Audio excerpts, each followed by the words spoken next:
One morning back when I was in high school, my brothers and I on a Saturday morning were making breakfast and trying to get out of the house to the final day of a basketball tournament that we were all playing in.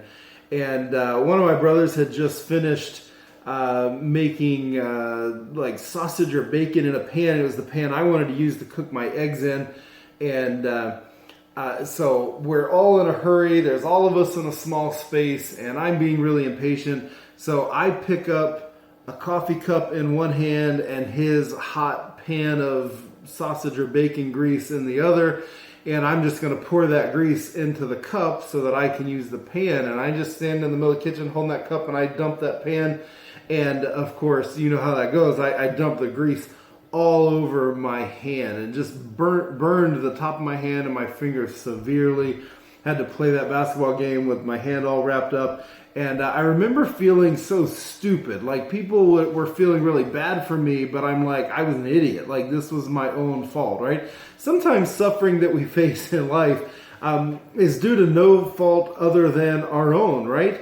But sometimes suffering is completely outside of our hands, and we face difficult times and situations that we certainly did not cause. The Bible talks about several different kinds of suffering like that. In 1 Peter chapter 2, Peter mentions basically two different kinds of suffering.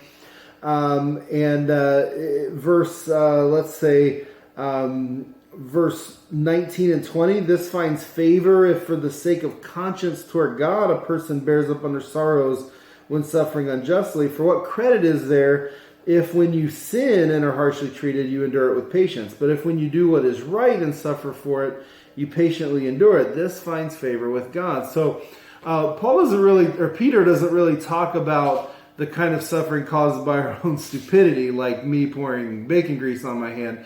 But he does talk about two kinds of suffering that are based on my performance. One kind of suffering is I suffer because of my sinfulness, and the other is I suffer specifically for doing what is right. Now, I think the most common kind of suffering is the suffering that is just caused by life. Life is just hard, and we frequently suffer just because life is tough. It isn't my fault.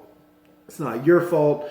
It isn't because I'm really good or really bad. It just is. And that's probably the most common kind of suffering we face.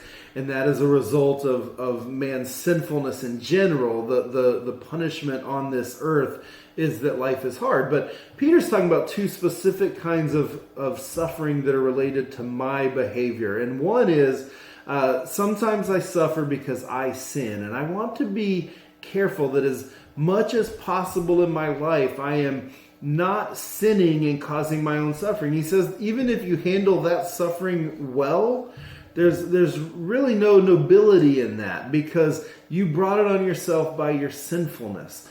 Now, the other kind of suffering is when you are doing right and somebody specifically comes down on you, or you specifically suffer because you do the right thing instead of the wrong thing. And I think sometimes we get really upset when we face that kind of suffering, but God says that kind of suffering, one, should be expected, but two, it is honored by God. He says, if you do what is right and suffer for it and patiently endure it, this finds favor with God. God loves it when we do the right thing regardless of the consequences. And if we suffer, we handle that suffering well, and that brings honor and glory to Him, and it finds favor with Him. Now, this could look like several different things. Maybe you do the right thing, and it might cost you financially. Maybe you do the right thing, and it costs you relationships.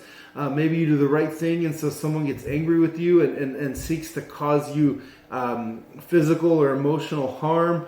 I don't know, but sometimes I know in life we suffer because we make the deliberate choice to do right. And two things I challenge you with is it's always better to suffer for doing right than to suffer for doing wrong.